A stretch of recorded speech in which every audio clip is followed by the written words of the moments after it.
to another Teaching Tuesday, and today we'll be doing poisonous lookalikes and also talking about some things that are on nature's shelf right now, free for the knowing and the picking, that I just couldn't pass up because you don't always see a poisonous plant, but there's a lot of good things out there to be collected and enjoyed and prepared for your family and for your health. So welcome all of you new members. I am so honored that you would join me, and I know that you're going to learn so much. If you're brand new, all of our Teaching Tuesdays starting back in January, I think this is the 26th episode, are on Wild Blessings with Holly Drake in the archive. So just look under topics and you could find the ones you're interested in. But right now we're doing just a little mini series on poisonous plants because frankly, I feel responsible. So if you're teaching about something and you're all excited about it and people are thinking, oh man, I can't believe all this free fruit at my feet and I didn't even know about, and then you get a little bit cocky and then I don't want anything to happen to any of you. So just knowing a little bit, or actually a lot, about poisonous plants is a good thing. Just as a caveat, you're 400 times more likely to be poisoned and even killed from taking what's happened. If you could pause for just a moment, I need to just make sure that the audio is working well. So okay, ask people down now. You may have to repeat just a little bit. I don't even know what I just said.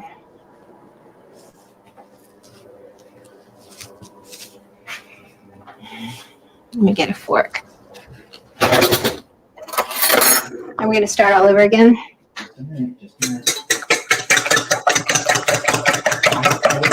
I wouldn't be doing anything that you want to let other people watch. Well, I don't really want them to watch me beat eggs. This is fine. You're live right now.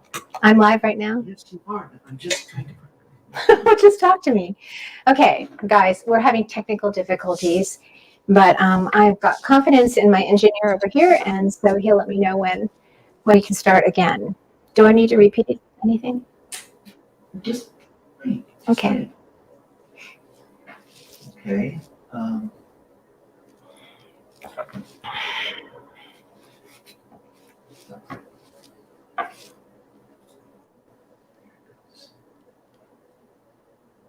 Give me a test, please.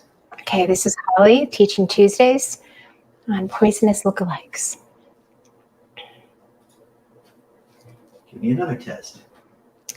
This is July 20th, Teaching Tuesdays, and our topic today is poisonous lookalikes. Okay. How's that?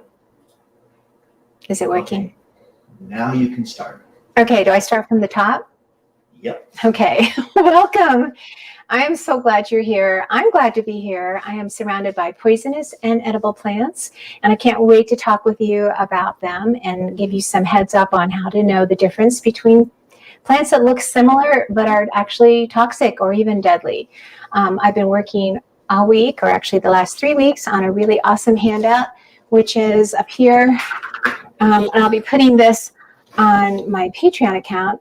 And it has landscaping plants that are toxic, and house plants and poisonous vines, garden flowers, trees, wildflowers. And then there's going to be a little apple next to it as a key for if it is like lethal. And if there's a dot next to it, it means it's got contact dermatitis, which can be really, really, really uncomfortable. And then if it has like an infinity sign on its side, it means that it has an edible lookalike, which is what we're talking about today.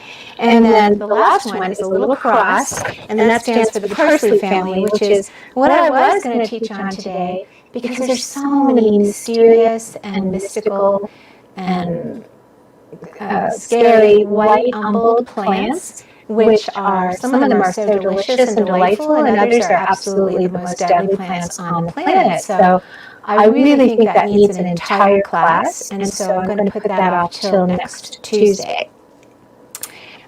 So anyway, thank you for joining me. We always start off our time together herbing around, and I don't know if you can see what I'm up to right now, but what I'm doing is I'm chopping up some lambsquarter. I found a huge amount of it, And then I'm going to, for my cooking segment this morning, or this afternoon, I'm going to cook this up with some feta cheese, and then I'm going to put it into a flat pan with egg, and then cook that egg for 30 minutes. So at the end of our time together, you'll be able to see what I've done. So I did this last weekend, and it was really fun. But I decided to do it this time instead of with zucchini. I got the idea off of Scrumdiddleicious, which is a kind of a food website that I like to watch or look at their YouTube videos. So anyway, I'm just chopping up the Lambsquarter really small, and I've got a ton of it. I've got so much of this. I'm going to be freezing a bunch. I'll be blanching some. I'll be making pesto out of it. It's just, it could not be at a better stage. And of course, you want to have the really tender meristematic stems, and you can chop those up small with the leaves. You don't want to just have the leaves unless you're dealing with the hard stems. So hold on, I'm going to go get those stems and show you what those look like. Well, here, I've got one right here. All right, so I just was in a hurry when I went shopping with Max this morning, and look at what I found. This is just a small portion. I was like, what? I was with my apprentice, Grace, and she was like, oh my goodness, Mrs. Drake, you're so excited. All right, so you can see how down here, this part is very, very woody, and it's really just for a structure to hold this plant in place. And it can get up to 8 feet tall. Depending on soil conditions and stuff. But you can see here, this is very tender and meristematic. So I would just break it off at that point and then add that to chop up as like peas or whatever and when I'm cooking. And then just take the leaves off. So this is what I call garbling. It's kind of just fooling around with plants and getting them into the condition you want them for preparing for cooking or freezing or pickling or drying or whatever you're doing. And it's also a good time for quality control. Make sure you don't have no insects in here, spiders, or leaves that have got some kind of a mold on it or anything. You just want to make sure it's a great opportunity. I call it garbling. It's kind of a quality control. So it's a good opportunity to just look over what you've been working with. And I've already washed all of this. So sometimes, depending on where you harvested it, you don't need to wash it because it has a lot of vitamins and minerals right on the leaves. But this is the perfect stage. It hasn't gone to seed or flower yet. And so all of the energy are in these tasty, tasty leaves. Okay. The other thing I wanted to tell you about is that flower buds have been out for a while. And here's an example. So here is evening primrose, and these flower buds are really tasty vegetables. So you can see this one's getting ready to open. And these little guys are called evening primrose. Oenothera biensis is its botanical name, because they only bloom for one day and they open up at night at usually around 8 o'clock at night. You can go to YouTube and just type in evening primrose opening or something, and you can watch it open, and it's just really miraculous. And so this is one of those flowers that you can tell time with because it opens up at night. All right, so see how nice and juicy and tender those are. You could steam these and just put some butter and salt and pepper over them. Super delicious. But what I did with them is, let me get my jar, hold on. What I did is I took a lot of flower buds, including, where's my milkweed? I just came back. Oh, it's over here. Okay. So here's some milkweed. Now this had already gone from the flower bud to the flower stage. So I'll put this here because we're going to talk about a poisonous lookalike to that in a minute. But I took a whole bunch of these buds and I brined them so that they're nice and preserved. And I'm going to just go ahead and pour off the brine and then use these in my cooking demonstration. So cooking with wild plants is really, really simple because it's basically just substituting for, like this would be peas or broccoli. And so if you were going to use broccoli or peas in a recipe, then just use milkweed flower buds. Just boil them a little bit first and get them tender. So I've beaten up my eggs. Oh, here's another example. I was so excited to find this. This is mustard, and I love the mustard family, especially after immersing myself in the Apiaceae family for so many weeks. I've learned so much, and I can't wait to share it with you, but it's also given me such a deep respect for the parsley family that I'm thinking, maybe I don't want to share this with people. Guys, I'm not an expert. I'm learning along with you, but I've learned enough to know that you really need to know what you're doing when it comes to this family. And so I'm going to do my best to share with you what I've been learning next week. But you just need to learn, get out there and learn with a mentor in person, spend time with the plants, learn on YouTube. There's lots of wonderful books you can look at, some amazing mentors that I've had that have helped me. All right. So when I saw mustard, and remember I've taught you that all mustards are edible. They have 4 petals and 6 stamens. 4 are tall and 2 are short. And the whole plant is edible. And they always have kind of a pepperiness to them, a little bit of a punch. And so look at these cute little seed pods. So not only are flower buds in season right now, but so are seed pods. And the seed pods, if they're tender and meristematic, meaning they're still growing, are going to be good vegetables. So these I've got inside of my brine as well. Add a few more. And they're very crunchy, and I would eat one right now, except for I want to keep talking and not gag, because they are kind of peppery and they're really good in recipes. So if you don't want them big like this, you could just chop them up. They're really good. Now, if you let them go, these become seeds inside, and those seeds are what mustard is made out of. And so when that happens in the fall, then we'll make some mustard together. But right now, I wanted to show you how I cook when I'm cooking for my husband and I just include wild in with the non-wild ingredients. So the non-wild ingredients that I have right now, let me put this one down, I'm using eggs, and I'm using feta cheese. And that's about it. And the rest of it is all going to be wild.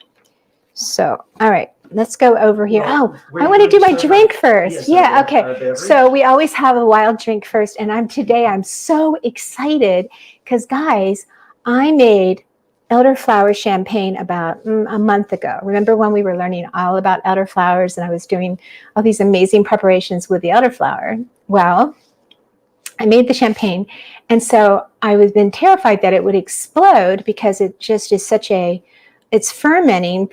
It's really well fermented. And so I came up with this amazing idea to protect my house from it exploding in my house. And so come over here and I'll show you what I've done, and then we'll cook this together. All right. So are we over here now? Yeah? Okay. So for my birthday, Tracy Terry, my beloved friend, gave me this Kilwin's container and a Kilwin's gift certificate, which, if you don't live locally, it's an ice cream store that is a destination. They're on the East Coast in many places. Oh, okay. It's not just here in Blowing Rock? Right. Okay. So what I did is I put my elderflower champagne inside of here and kept the lid on. And that way it could ferment inside of a bucket instead of being anywhere in my house where it's going to explode and make a mess. And I've done that so many times making kefirs, where I've had grape kefir all over my white counters, and it's just been a disaster. So let me put my books down. Okay, so I don't know, Jay, should I do it? I'm gonna put a towel over it. Thank you. Yeah. All right. Here we go. Well, you've seen champagne from a cork when a cork gets popped. Yeah. Or especially if the team won the World Series and they shake it up and they pop the cork. Yeah. And boom, it's everywhere. Well, don't they use it to christen like a ship or something too? Yeah, but we're talking about, like I said, in a small room. So yeah, let's try it. Okay, I'm just gonna. So I don't know. I'm just kind of afraid. Okay, so now listen. Be quiet. Oh, that wasn't bad. Maybe it's because I've had it refrigerated, or maybe it's because I already burped it today. Okay, you want to try it? All right. Okay, so I've never made champagne before. I've made meads. Let me know what you think. Thank you, Jason, for all that you do to help me. It's always astonishing. Is it good? It is good. Is it fizzy? Yes, it's got some good little bubbly to it. It is good. A little sweet. Woo! Well, that'll put hair on your chest. Excuse me, but I don't think that's exactly what I had in mind. But is it extra sweet for a reason? Do you think you know? Well, champagne is supposed to be sweet, I guess. I don't know. All right, let me burp this one and see if sugar. Well, that's you make it with sugar. Sugar is what makes it. Okay, I'm going to do this one. Gosh, I guess it's because they're cold. So I put this whole thing in my refrigerator after they fermented for a long time in the closet in this bucket. So if you're into fermenting, this is such a cool idea. And I think right now Killins is giving these away. So, all right, that was my wild drink. Okay, I'm pretty sure that I could do wild drinks every week and never repeat them. Okay, so let me get my oven on. And I'm going to move this bucket out of the way. I've got a reason for this bucket, so I'll explain that in a minute. And get this heating up. I've got some bacon grease in this little jar. So let me bring over the Lambsquarter. So you're just going to treat it like you would treat a spinach, because it's really a wild spinach. It's much higher. If you have not learned about Lambsquarter, it's one of the very most delectable, absolutely most delectable wild plants that there is. However, it is high in oxalic acids. So if you've got kidney issues, be very careful with that. Watch my class. I did a whole hour on Chenopodium album, which is Lambsquarter, about it there. So I just chopped up some. I'm not going to do more just because I want to get on to talking about poisonous lookalikes. And so this is heating up. When you cook it, it actually neutralizes those oxalic acids crystals, and so it makes it safe. So if you've got that issue, then go ahead and cook it. They're really delicious to eat raw. So, but if you've got concerns of that, lots of foods have oxalic acids. Kale does.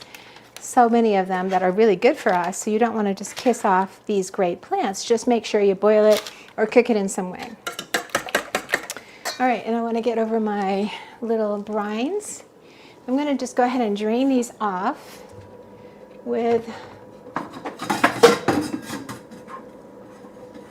whoops. I'll just pour them in my funnel.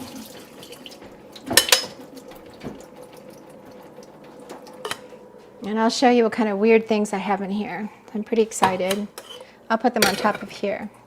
So all of this is going to go into my kind of weird meal I'm making. This will be our dinner, by the way. So I have Purslane, which we're going to talk about that and a poisonous lookalike today. Purslane is a nutritional powerhouse. It is high in omega-3s, believe it or not. It's so good for heart health. It's good in all kinds of micronutrients. It's amazing. And these I'm really, really excited about. This is, can you guess? This is yucca. So remember we made pasta out of the blossoms. We made fettuccine alfredo out of the white blossoms of yucca. Well, when they turn into flower buds, or the seed pods, I'm sorry, these are seed pods. Look how strange that shape is. When they turn into this, you can cut them like that, and they're just beautiful. And then either boil them a little bit and then use them. I'm going to make okra out of them later this week. But they have a great crunch factor. They're just so good. This whole yucca is amazing, and I'll show you. I've got it over there, so I'll show it to you when I get back over behind the counter. This is the milkweed asclepias. This is the flower buds. Got lots of those.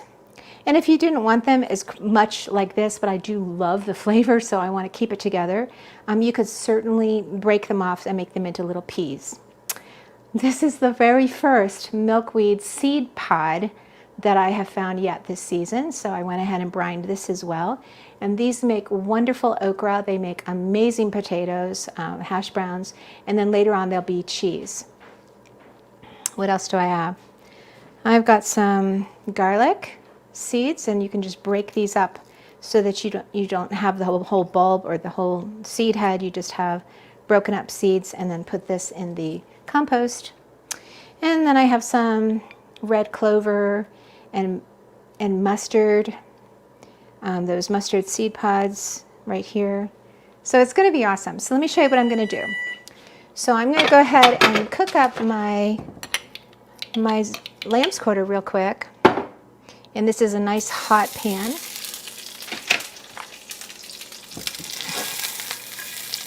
And then to the Lambsquarter, if I really had my druthers, I would have gone to town and I would have gotten some ricotta cheese or cottage cheese or something like that. And then I would have mixed the Lambsquarter with the cottage cheese, but I didn't have it. So I'm going to just go ahead and stir fry it and then add feta cheese to it.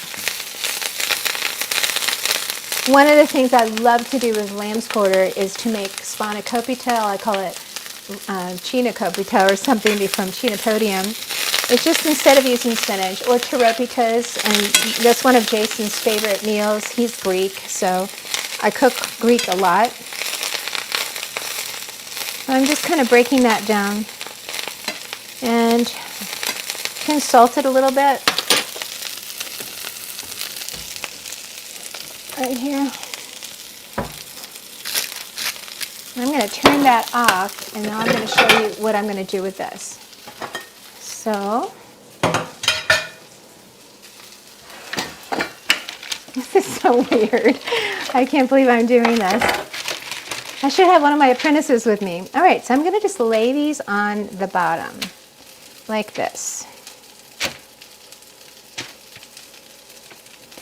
And I'm going to pour the egg mixture over it. I'm breaking up these onion heads, like I told you. I also want to add some mung beans because I love the nutrition. I've been soaking those. If you can sprout seeds, then you're eating fresh food because those enzymes, they're just alive. It's living food. So I love doing that. That's a really good survival thing to have, is to get like 50 pounds of mung beans or something to have, because they're high in nutrition and you can just, all you need is water to turn them alive. All right, honey, can you all see this? I know it looks a little bit, this is kind of in the way, but I'm just kind of spreading this around. And here's a piece of purslane. So I'm going to go ahead and bring it up close so you can see what I've been up to.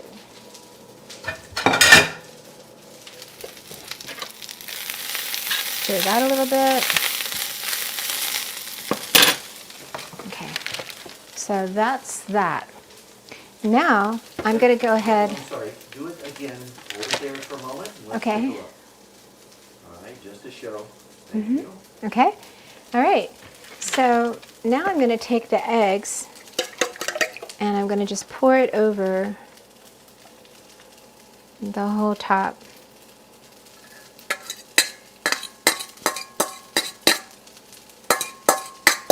I think I probably should have added some water or milk or something to it so that it would spread more, but that's good enough for government work. That'll work.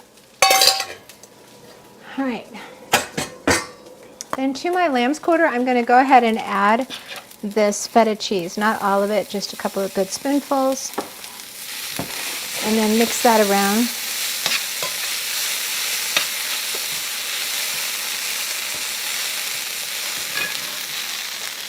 Like that. This would be a meal in and of itself. This is amazing. Smells so good. Okay, now I've got my oven heated. And I'm going to go ahead and put this, make sure everything's into the egg. Put this in the oven and set the timer for 30 minutes. You put the Lambsquarter on top? No, I'm not going to do that till the end.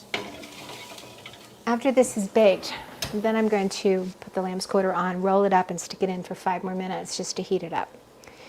All right, so let me clean up real quick. And so how long do you want to set the timer? 30 minutes. Well, I'm going to check it at 25 minutes just because I don't want to overdo it. Okay, so that's going to be interesting. I can't wait to see how it turns out. So that'll be fun. I wish you could be here to share it with me. I'm sure it'll be really yummy. And you can put, you can do anything with this. What I'm going to be doing is actually rolling it up like a an ice cream cake or something and cutting it.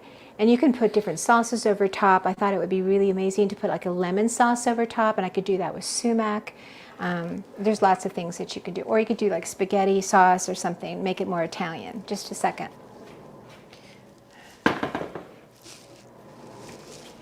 Okay, so I wanted to tell you thank you for commenting last week. I honestly have not looked to see or ask the computer generator to tell me who the winner of the ramp salt is, but this is going to go to one of you, and I'll let you know tonight. And this is Karen Headley. This is yours. This is the rose oil roller that I promised you for being the winner the week before. So congratulations. It's such a precious oil.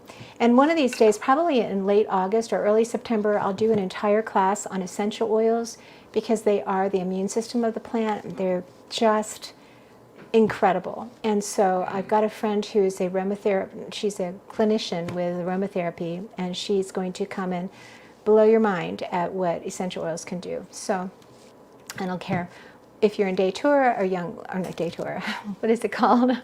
Doterra. Daytura is a poisonous plant we're going to talk about today, so it's been on my mind. Doterra, or Young Living, as long as it's organic and pure, then you're good. But you don't want to ever have an essential oil that is got pesticides or anything that's toxic in it. All right, so I want to talk about a few things about poisonous ponderings. And so last week I gave you the handout on poisonous plant ponderings. It was a crossword puzzle. If you did that, let me know in the comments. But I'm going to have another one for you this week. But I have some more thoughts about that. And so there's a few things that I think are important to talk about. Livestock and babies are they're the most vulnerable in even more than foragers, because livestock they will eat whatever they've got to graze on, and if they're hungry, goats will eat rhododendron, and that's very toxic to them. So as a farmer, I'm not a farmer, but I know farmers, and they are so very careful about what grows on their land.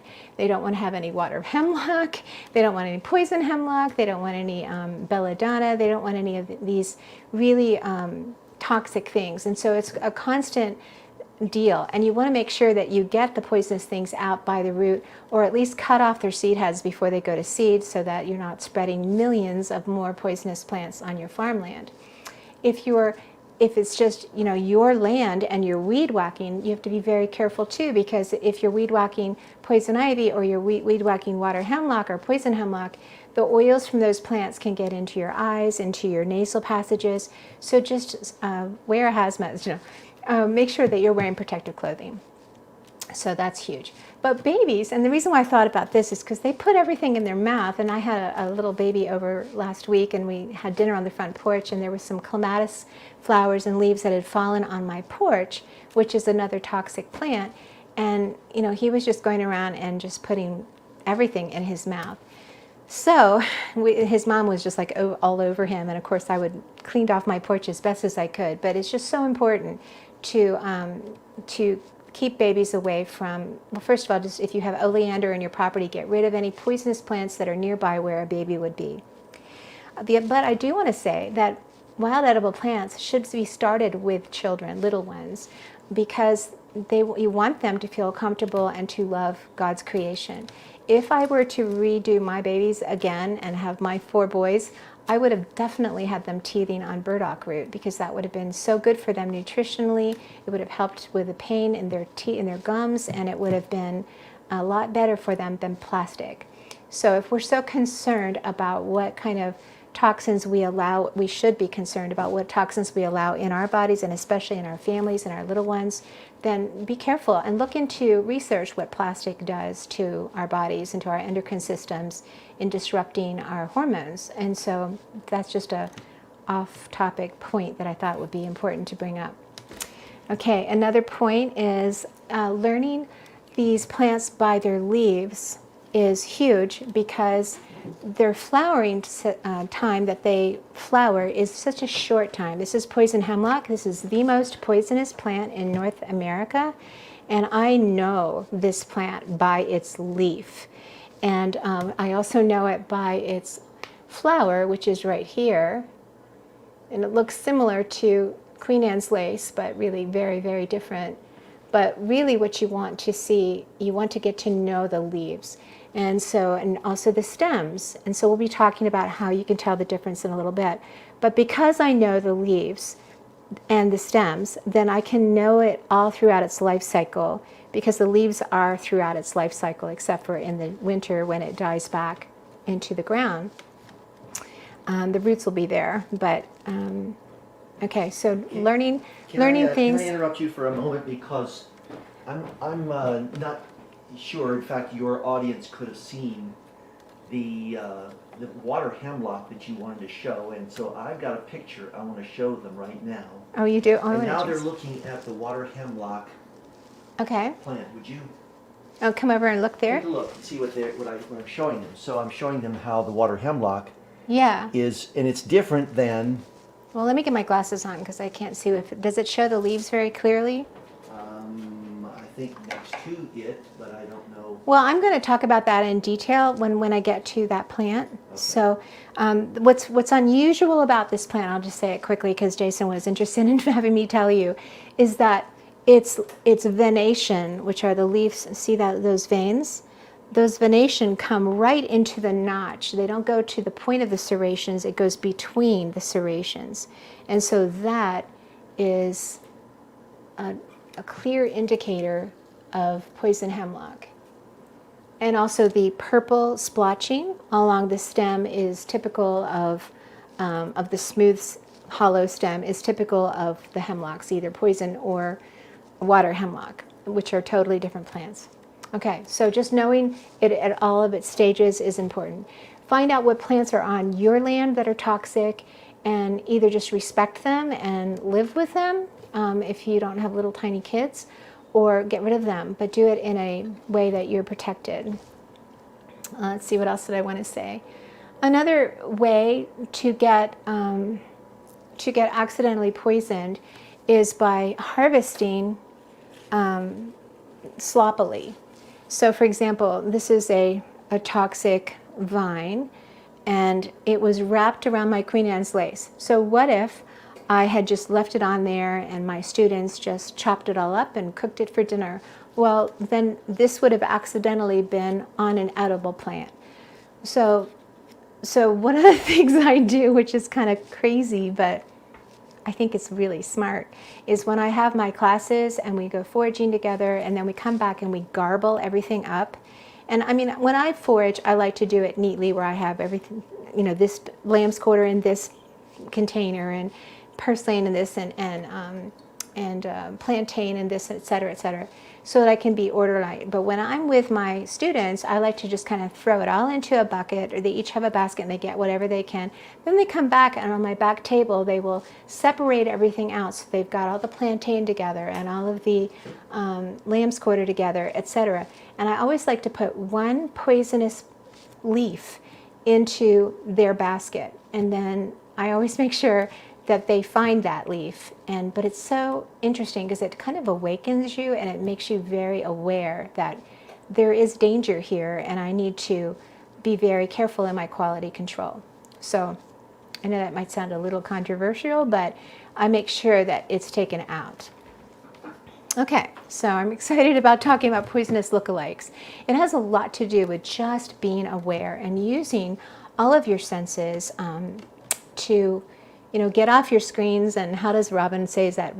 My friend Robin Hartford, he says, knock some senses into you. And so using all 5 of your senses, never the sense of taste until you're 150%, 500% sure that you've got an edible plant. But the smell is huge, and touch is huge. But even be careful there, because some of these toxic plants that we're going to be talking about, you can get contact dermatitis, which can be very, very painful. I just did a video that I'm going to put on our Facebook group about poison ivy. And the reason why is because this is probably the biggest killjoy of all of the things that we rarely meet. Some of these toxic plants, like they're not all over the place. They're kind of rare, but poison ivy is not rare, and it can really ruin your day. And so you finally get your kid off the couch and off of his phone, and he's willing to go foraging with you, and he sees what he's looking for, and he walks right through poison ivy to get to the Queen Anne's lace or to whatever it is he's excited about. Wow, I want to get what Miss Holly told me to get. And then he ends up with a miserable rash. So learning how to identify that is so important, and just learning to look before you step. And I'm constantly thinking about that. Like, so today I was freaking out because here's a Queen Anne's lace that's kind of shaped like a snowball, which looks kind of more like a toxic plant. It's usually very flat umbel, okay? So I'm going, oh, I gotta get that to show everybody. So I just march right in there. I've got shorts on and I've got sandals on, and I walk right through poison ivy.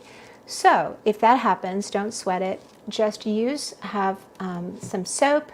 I like to carry it with me, just put that right on there, and then I went right down to the river and I rinsed off my feet, my legs, because I'm not interested in having an allergic reaction. Some people don't get a reaction, but 90% of people do, and it can get worse and worse over time. Could I suggest an additional step, and that is to carry with you not just soap, but also a washcloth, because the best advice we've received is that you need to treat the poison ivy contact like it is car grease that you would use or find in your engine. Yeah. You need to scrub your skin like you're trying to remove grease from a car. Well, I didn't do that, but you would have been proud of me. I did use sand. So I went down to the river and I got sand in my hand and I rubbed that all over it as well. So I'm fine. I'm good. I came back and took a shower for sure. We'll get into all those details. I already did in a video that I'll be posting that will be pretty important, I think, for you and your children to watch so that you can enjoy your foraging experiences. All right, so we talked about all of those things. All right, let's talk about some poisonous lookalikes. So let's talk about this one here first. This is Resh glabra. This is sumac, and it's not poisonous. It's absolutely delicious. This beautiful drupe or bob is going to be turned into this gorgeous red velvety berries, which we talked about in the winter time because we made some za'atar together, which is a very famous Indian spice.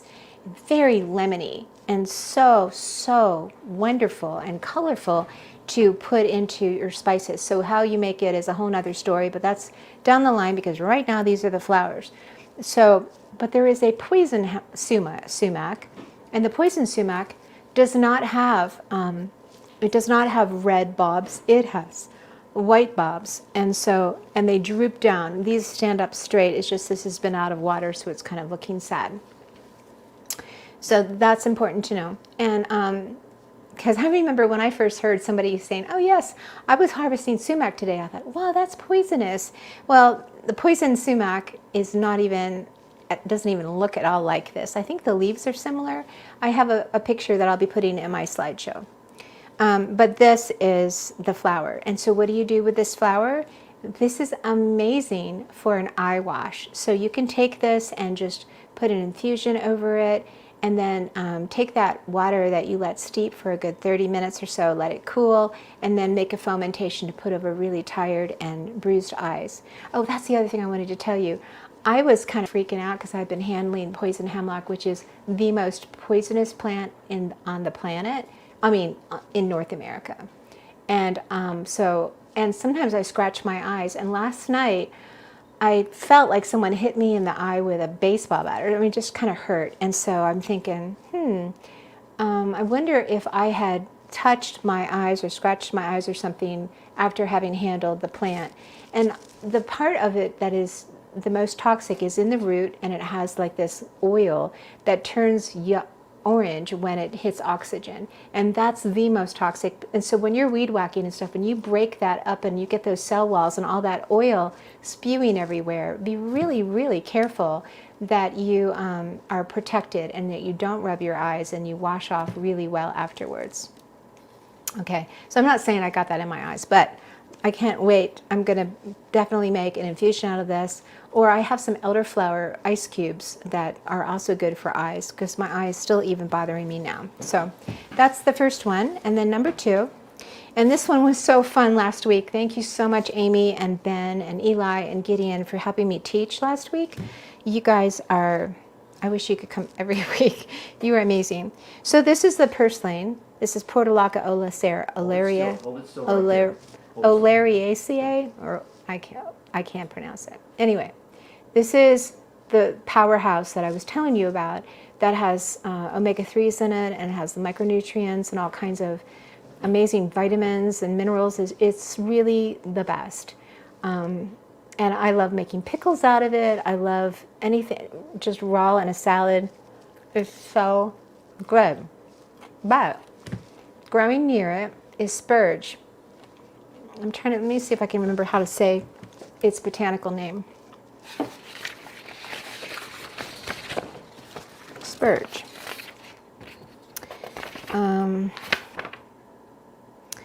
Spurge is a how would you pronounce that? Euphorbia? Euphorbia, okay. And it has a milky latex. So when you break its little stem, look at that milky latex that comes out. So this can kill cattle, it can kill sheep, it can kill children. So, this is a deadly plant. And I don't think it looks too much like purslane. This grows really flat on the ground. This grows flat as well, but it goes up a little bit more, just like I think Gideon was telling us last week. But there's that example of a lookalike. So familiarize yourself with that. Okay, another lookalike is, oh, this is interesting. So this is going to prick me. This is horse nettle. And horse nettle, look, you can see this vine is growing, morning glory is growing all over it, strangling it. But horse nettle has these horrible prickles all up and down its stems and on its leaves and on the midrib of the leaf. It reminds me of teasel. It's in the Solanaceae family, which is the nightshade family. A lot of plants are in the nightshade family that we love. Like, do you guys like potatoes? Yeah, well, that's a nightshade family. And so is tomatoes, and so is eggplant, and so are peppers. And but some of the most deadly plants are in that family. For example, Belladonna, which is Atropa belladonna, which is deadly nightshade. And this is horse nettle. And that plant has been used throughout history to poison people. In fact, the most recent one was, I can't remember, like maybe 20 years ago, where somebody had put the poison on the tip of an umbrella and then stabbed someone with his umbrella and killed him, some politician. Anyway, these berries turn yellow, and the flowers, there's just a little bit one there. They have the 5 petals and a yellow beak. So with the horse nettle, it's a purple flower, 5 petals with a yellow beak. And so there's the one that I love to eat has white. It looks very similar. It has 5 white petals with a yellow beak, okay? And that's called black nightshade. And that's also in the Solanaceae family. So these berries are going to turn yellow, and they're just toxic. And they're toxic for cattle, and they're toxic for humans. And it's kind of really important that you teach your children about this plant because it's ubiquitous. It's kind of like everywhere in fields. And so when the kids see an orangey yellow berry, they go, oh, I want to eat that, or that looks like it's tasty. Well, no, this is not a plant you want to eat. So I'm going to put him down. I'm making a glorious mess. And then here is in the same family, this is Daytura, or thorn apple. And I've been reading some pretty fascinating things about this. I don't see any thorns on this one. Where is my thorn apple? I do have one. Oh, I know, it's inside of the skull. Can you hand me my skull? Is this your skull? I found it in the coyote kitchen. Every time I find a deer skull, I always take it home and put it in my collection. So this guy here, this is the thorn apple seed pod. And it's filled with black seeds. Not now, I've got rid of all of them. But this is very, very noxious weed, and it really, really takes over. But it's got a beautiful flower. Let's see if I can find one. Here's one over here.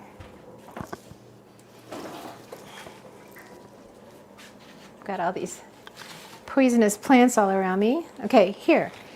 There's the thorn apple. Well, this is a better example. Okay. Do you see how it's already flowered? The flower was this beautiful trumpet flower, kind of like a white with a purple coloring on the inside. It's just gorgeous the way it's decorated, and it's very alluring. But then when the oval gets pollinated, this is what it turns into, and protective of all of those seeds. Well, the interesting thing about these thorn apples, look at all the purple, and this smells really, really bad. But the poison in this particular plant is solanide, or I don't remember exactly how you say it, but it's a hallucinogenic. So it can really mess with your heart patterns. It can give you crazy wild dreams. And true story. Just hold this one closer toward you. Okay. Just a little bit, Can you so see that we it? can see that prickly, Yeah. part. But this is a really toxic plant, but it can, a lot of people use it for hallucinogenics, but it's very dangerous. And so for heaven's sakes, don't do that. But if you've got it on your land, you want to cut it down before the seed pod dries and spreads its seed everywhere, because it is really, really invasive. I was reading stories about how prostitutes would take pollen from the flowers and tap it into the drink of their clients, and in Paris. And so that was true story. There's a garden in London called the Death Garden, and it's filled with just nothing but poisonous plants. And so I'll give you the link below. It was pretty fascinating taking a virtual tour of this garden. They even had a plant called henbane that just by being around it makes you faint. So next to that plant they had a bench. So, and just that morning he was telling the girl who was interviewing him that there had been 3 faintings. Seriously. So he was talking about this one as well, and that's where I learned about the prostitutes and the powder from the pollen. Okay, so let me put that back here. I don't want to step on that. What else do I have? All right, this one I've already told you about, but it's important to reiterate because one of my favorite edibles is, get my glasses on, make sure I've got the right one. Where did it go? It's probably on the floor. Here it is. Okay, so y'all know that. That's Viola odorata, and this is violet. So how would I describe violet? The margins are serrated. They look like waves of the sea, actually. There's palmate venation, and this is such an amazing gift. I love these leaves. They're very mucilaginous, they're very healing, they're very delicious, nutritious, like off the charts nutrition. However, growing right next to it, you'll find groundsel, Senecio vulgaris, I think. Senecio vulgaris. And this is so amazingly noxious. You probably, if you have this, you have it everywhere. In the spring, it's one of the first flowers that comes out. They're the little composite flowers that are yellow. I also got a seed pod from it. Where did I put it? It's black. Here it is. So I had been wondering what these were. These are out every winter against the snow. They look really pretty. And I thought, there's millions of them on my mountain. I'm thinking, what is this?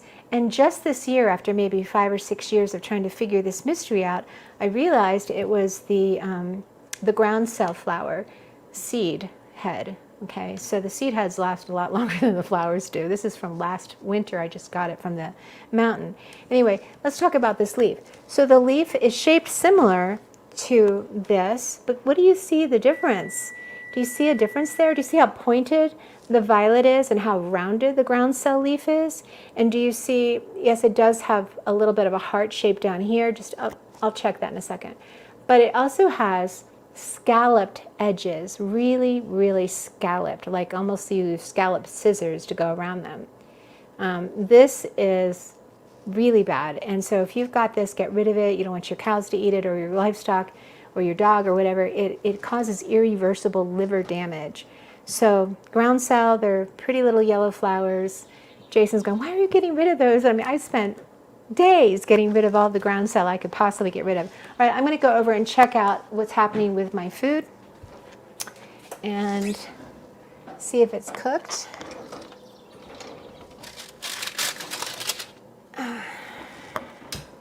Okay, that's what that looks like. Stand back here. Just talk to me. Just hold on. Okay. All right, let's see if we can show it now. I'm going to turn the oven off. Well, actually, I'm going to put it back in. So, can I talk? Can you see? Come towards me. Come towards you? That's fine, right there. Okay. All right. So you can see the little yucca seed pods and the milkweed flower buds and the purslane and the red clover, and you could probably make it really pretty with some flowers in there too. But what I'm going to do now is I'm going to take this Lambsquarter. Whoops. This is a heavy pan, and I'm going to just go ahead and pour it on top of my egg mixture.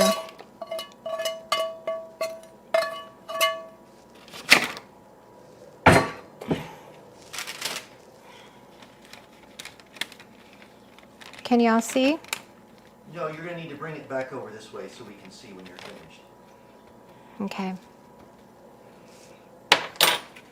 I don't know why I want to do this, but I'm going to put a little bit of mozzarella stick on there just because I love the way it pulls and it holds things together well. And since I want this to hold together into a roll, I think this might help. So I'm going to roll it lengthwise. So I'm going to put these little guys in here like this. I'm going to stick this back in the oven for just a few minutes. And so if I was making this Asian, I would have marinated the wild edibles in a marinade that is Asian. If I'm doing Mexican, I would have done like a cordito with it. If I'm doing Italian, I would just use Italian seasonings and maybe some tomato sauce. Okay, so then you take this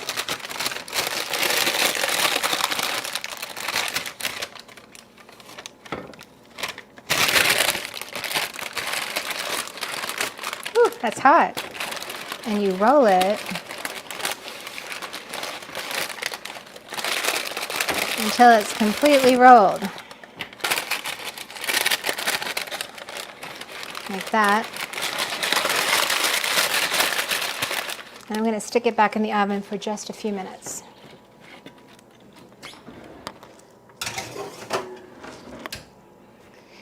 So because this is kind of a Greek flavoring, I'm probably going to make a lemon sauce to pour over the top of it and for our dinner tonight. And we'll probably finish off the rest of the champagne. What do you think, Jace? Let's see. So I'm going to set that timer. We'll just do 5 minutes.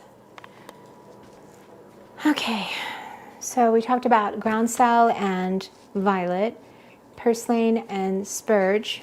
So I'm going to just put these out here like this. Let's talk about this one here. So this is, do you see my milkweed? I just had it. You put it into the basket over there by the jar by the light switch. I put the milkweed over here? Oh yeah, I see it. All right. So milkweed and dogbane we talked about when I did my class on milkweed, and so you've heard about this before, but I wanted to show it to you now that it's grown up. All right, so the most difficult time to determine the difference between these two, this one's toxic, this one's edible, is when they're shoots in the early spring, because they look very similar. They come like arrows out of the ground, and they look really similar. And I love the shoots of the milkweed. What do I use them for? I make pickles out of these, and Jason loves them. So I wouldn't want to make pickles out of Dogbane because this is toxic. They both have a lot of commonalities. They both bleed latex. So they see that white coming out of that broken cell wall there. Let's see, that one's not showing it very well, but they do. Okay, so, but look at how this is a very tall, straight stalk. And all of its leaves are opposite and decussate. So meaning, let's look at it really close. Meaning these go opposite like that, and then it flips around like this, and then it flips around like that. That's called decussate, all the way up to the top. And it just grows like one tall stalk. And then it has its flowers, its buds actually, and then its flowers, and then it goes into those pods that we were talking about earlier. Right? Notice how this is very different branching. So it is also opposite, but do you see how it branches off a whole nother stalk here and here? It's also opposite, but it branches. And milkweed doesn't do that. And also its flowers are very, very different than, this is Dogbane, this is milkweed. So this is so easy to tell the difference at this point. But if you really want to be collecting this in the early spring for pickles, you want to make sure you get rid of the Dogbane that you've got in your yard now, or near where you forage, or at least mark it so that you know where you're, because they do tend to grow near each other. I just went out there just 5 minutes before class and went over to my sit spot, and these were growing right next to each other. Also, I have spread so many milkweed seeds all over my mountain, and it's so exciting and rewarding to see how they are growing everywhere. So it's kind of fun. Okay, what else have I? There's so much more to talk about. There's so many more toxic plants. You'll really enjoy the handout that I'm working on. It has really been a labor of love, but I think you'll love it. This is the Yucca. See how those flowers are gone. They're long gone, and all the kind of debris left over from them. And these nice big pregnant ones like this are what I was chopping up to make. So you want to take off the debris and just use a knife and chop it nice and thin. And you can bread it like for okra, or you can boil it up or whatever. It has a good chew factor. It has a little bit of a pungent taste, but if you do it as an extra ingredient, not a main dish, it's just fine. Okay, let's see how it's working over here. Turn that off. Don't want to cook that too long. All right. So another thing that I want to point out is in my wild kitchen, I always like to have my plants that I'm working with. So this is Lambsquarter, and I have so much work to do with processing this so that I can have it. I want to dry a bunch that I can reconstitute in water throughout the winter. I want to freeze a bunch. I want to make pesto out of a lot. Wildman Steve Brill has a fantastic Lambsquarter recipe for making a delicious spread with olives and mustard. It's so good. So I want to do that. I have a lot of things to do, but to keep it fresh, I've filled up a vase with water. And since I'm working on it now, it's like, yeah, I'll just do that. And it's right there ready for me to work with, rather than having to keep it in plastic in the fridge until I'm working with it. All right, so now let's see how this turned out. I'll take a picture of, I'll turn that off. I'll take a picture of the, Can you bring this cookie sheet over so we can see when you're... I'm going to put it on here. All right. And then I'll bring this over. I think a nice lemon sauce on top of this would be so good, maybe with some oregano and some Greek seasoning would be delicious. But I'm going to go ahead and just for you guys, I'm just going to go ahead and cut it so you can see what it looks like.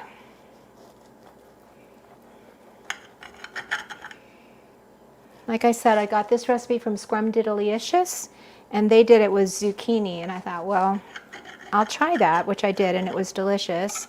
But I also thought it would be even better with wild food. Stay there. Stay there for a moment. Thank you. Let's eat dinner right after class. Oh, this is so good. I'm so excited. And I'm glad I put the mozzarella in it because that will help hold it together. I think it would be amazing to do it with Italian, like a spaghetti sauce over top as well. You know, whatever flavor you're into, cuisine. Okay, so let's talk about, we're going to go ahead and close it up, but I wanted to share with you that we'll start off next week, and I'll read you a story. This book, if you don't have it, especially if you've got children, I recommend getting this. This is Shauna Leah's Quest, a botany adventure for kids from ages 9 to 99. And it is really wonderful. And it goes through each of the plant families. There's many plant families, but there's 8 key plant families that if you know these 8 plant families, you can identify pretty much the majority of plants on the planet. So here's the Mint Island that Shauna Leah goes to, and here's the Parsley Island, which is what we're going to be talking about next week. There are so many poisonous lookalikes and some delicious lookalikes in the parsley family, and they all have white umbels and very similar characteristics. And so it's going to be a challenge to do my job well, but I wanted to tell you that it's not my job. It's your job to take care of yourself and your own safety. So I want to give you some book recommendations. Hold on. All right. So here is, of course, my beloved Linda, and she has a whole section in the back of her book on poisonous lookalikes. Would you tell them once again what Linda's name is? Linda Runyon, some poisonous lookalikes, and she shows pictures. She does all her own line drawings, or did, and so here she is describing the habitat, the characteristics, the cautions, and then the edible lookalikes. So this is just one portion of her amazing book. So if you don't have this book, you can tell how loved it's been for me. You need to get it, and get it from her son Eric and Rosary. I also love Samuel Thayer. He's really one of the best there is, and his books have such wonderful, wonderful pictures. Tell me his last name and spell it for me. Thayer, Thayer. And anyone who's a serious forager, I'm pretty sure, will have his books. And I also love John Callis, Kallas, and his books are amazing as well. And but nothing beats, there's 3 ways to learn. You can learn by your own experience, which is a very dangerous way to learn about poisonous lookalikes. You can learn from books, which is good, or the YouTube or something, but learning from a mentor in person is really the best way to go. And apprenticing with people that know what they're doing is huge. So I feel very honored that I've been able to spend time with some of the very best, like Mark Williams. And the very first plant walk I ever went on was with Frank Cook, who is so revered in the plant community, even though he has passed on. Serene, so many precious people that have invested in me, and of course Linda. And then I wanted to show you this. So remember, I was showing you the yucca seed pods. The early ones are good vegetables, okay? Then as they dry out, they're no longer edible, but the seeds are, and the seeds make a very good flour. So you can dry those seeds and then grind them in your coffee grinder and use them in a cracker flour base, or just add it to any of your breads that you're cooking. So we'll talk about that as we get to that, but these are far away from making seeds yet. They're just in the process. So I'm glad you joined me, and please comment. If you have commented, I'll take all of those comments and I will put them in the raffle generator and determine who the winner is for this week. And I'm not sure what it is I'm going to be giving away, but I'll figure something out. So this is, I'll let whoever commented last week is going to get the lime ramp salt, and I will let you know tonight who that is. Thank you for joining me, and God bless you.